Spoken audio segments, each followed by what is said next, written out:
YouTube? Larry Richardson here at the Richardson Auto Sports Shop. As you can kind of see the car in the background and all. We're just doing the 2016 year in review video. We're going to talk about how this year went for us, and also we're going to talk a little bit about what we plan to do next year. First off, as you know, we built a brand new car for 2016 and we took a big gamble on that. For the most part, we are satisfied with what we got, but obviously this is racing, so you're not always going to get everything you want. There's always going to be something or someone that is either better or something or someone that stops you. But as far as how the results went, we ended up 5th in points. So still a top 5 in points, which is good. We did have the second fastest car on the track in my class too, so that was exciting. But you know, with having the second fastest car, you'd expect to be in the top 2 in points. But unfortunately, we had a lot of bad breaks go our way this year, or I should say, we had a lot of bad breaks that didn't go our way this year. It started off in the second race. We ended up getting taken out in a heat race and didn't even start the feature. That actually happened another time when we had a issue with a fuel line leaking inside of the fuel cell that caused us to miss another start. We also had 2 DNFs as well. One was because of, and actually these are both the last 2 races of the year. The first one was because of a fire. That was not fun. I'm sure a lot of you guys saw that on Facebook or wherever you may have seen that video. That was caused by a power steering line that burst open. When it burst open, it sprayed the fluid all over my headers, and of course power steering fluid is flammable and headers are hot, so that got a little toasty in the car, but that's okay. Most of pretty much everything was fine because we kept a lot of the wiring away from the headers because they get so hot. So really the only thing we had to do was replace the 2 power steering lines, both the send and the return, and just some paint is really it. And we were actually racing the next week, which actually happened to be our second DNF of the year. That was due to a CV joint on the passenger side breaking. I think we were on lap 2 or 3 of the feature when I went into turn 1 and getting ready to jump back on the throttle coming out of the corner, and it was if the car was in neutral, and we didn't figure out until later on that the CV axle had actually broken. Fortunately, it wasn't the transmission itself, but just the axle. But so really, I think we had a total of 12 races that we ran. 2 of those were DNFs, 2 of those were DNSs for did not start, and with that, we still finished 5th in points, which is still a testament to how fast this car really is to be able to still finish top 5 with as much adversity as we had. Actually, I got the 5th place trophy right here. I'll display that for you guys. Kalamazoo Speedway, 5th place. You probably can't read it, but my name's on there. So, you know, it's not a forgery or anything like that. So, still happy with top 5 in points. Of course, 2017 we were planning on, exceeding that greatly. I'll run for the title, of course. That's what everybody's goal is. Other goals for 2016 that we had were to win our first feature.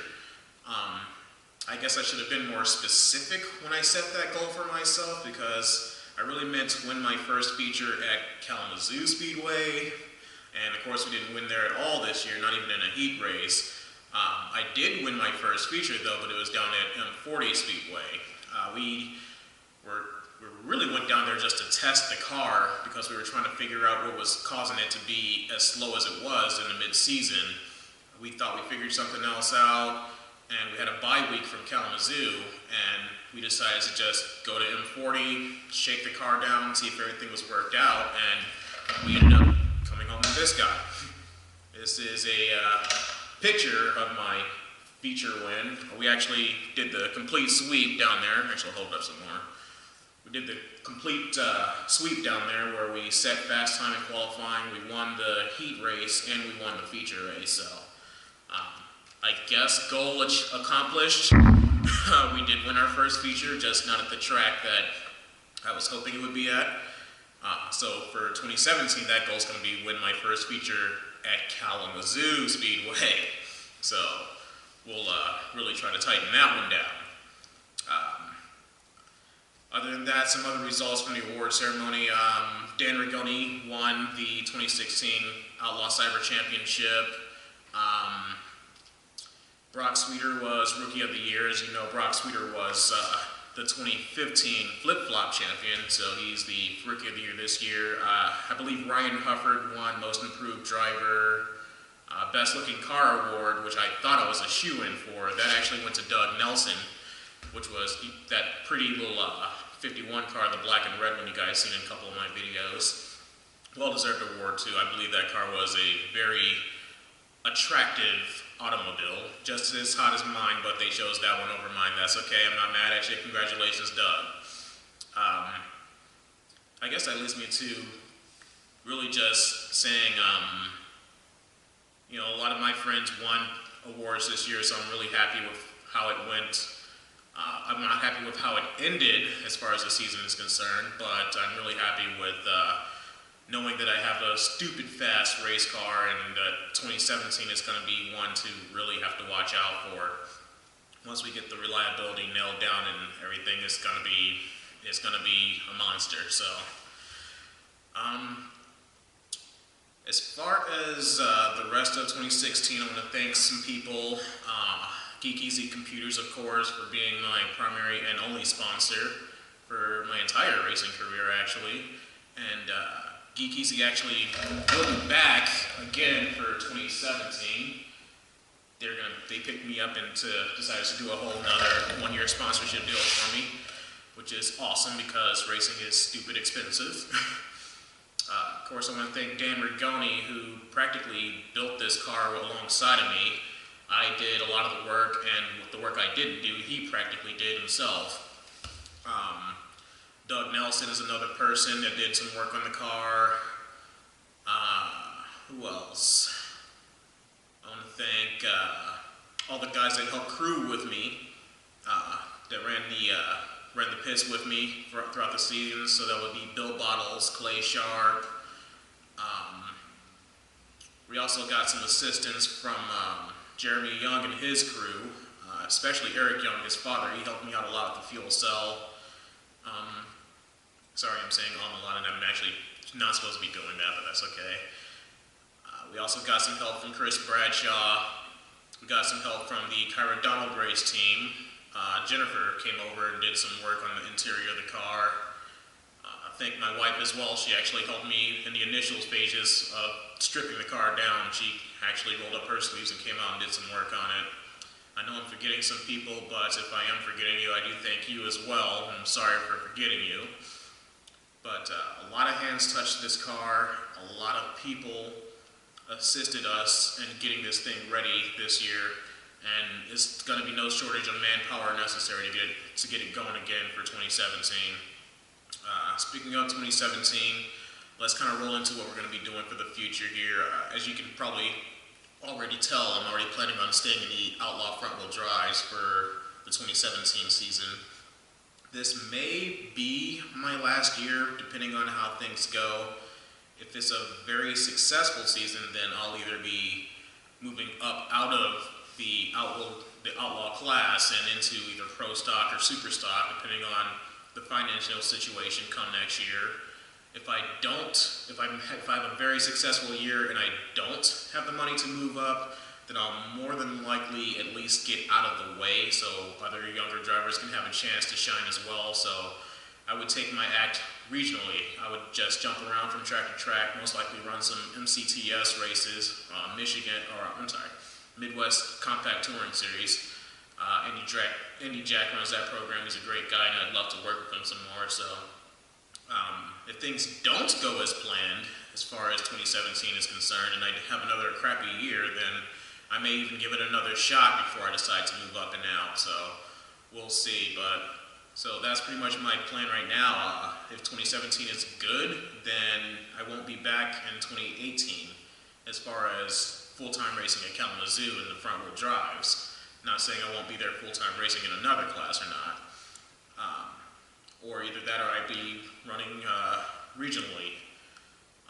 So if 2017 does not go as planned, then we might give it another shot. I'm sorry, 2016 does not, yeah, 2017 does not go as planned, then we may give it another shot the year after. So as far as what we're going to do to the car this off-season, we're most likely doing an engine swap.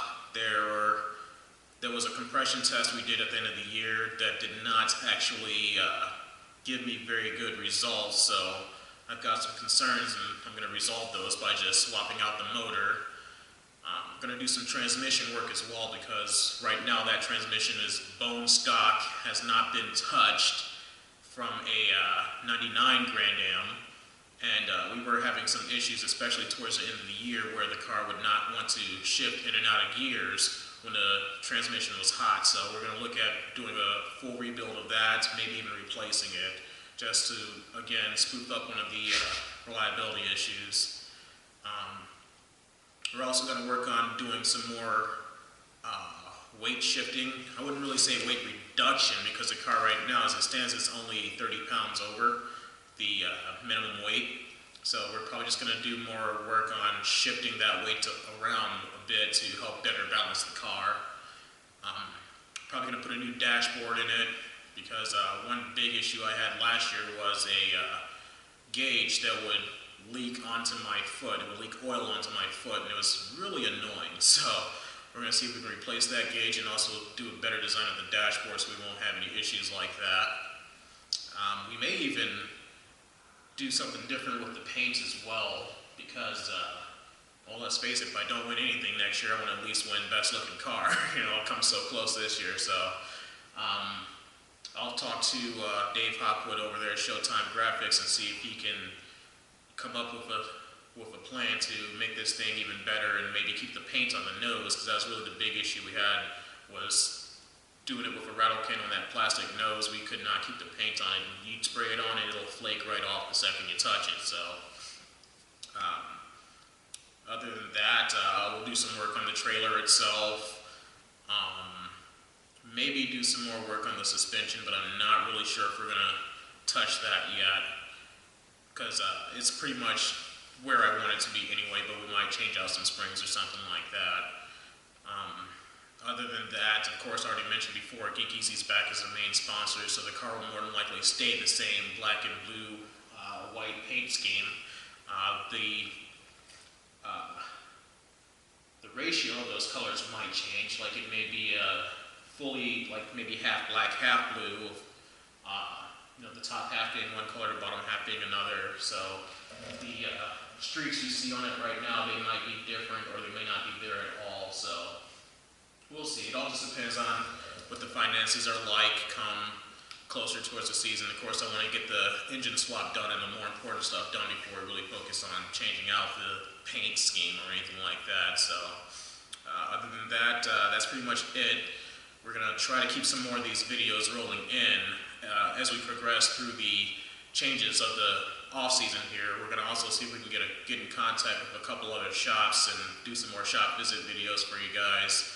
I know a couple of guys that are moving up to other classes, so I want to do some updated reports on them. So Brock Sweeter, for one, I know he just built himself a pro stock. Maybe we can get over there and take a look at his car. Do some other shops as well. Maybe even try to get a couple shops in for people that's not in my class too. So because I know most of these videos are all front wheel drives, and it's not the most popular class at the track. So we'll see if we can get into some other shops and talk to some other people as well. Other than that, that's pretty much it from the Richardson Autosports shop.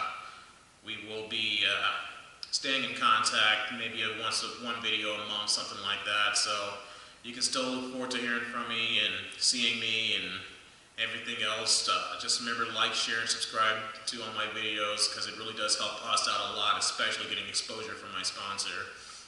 Makes it a lot easier to negotiate with them that when they see that there's a return coming for their investment. So again, guys, I love you. I love you all. I love my race family. I'm glad that you all watch and enjoy my videos, and I thank you for encouraging me to continue making them. So we'll hopefully be seeing you again here really soon, and have yourselves a good winter.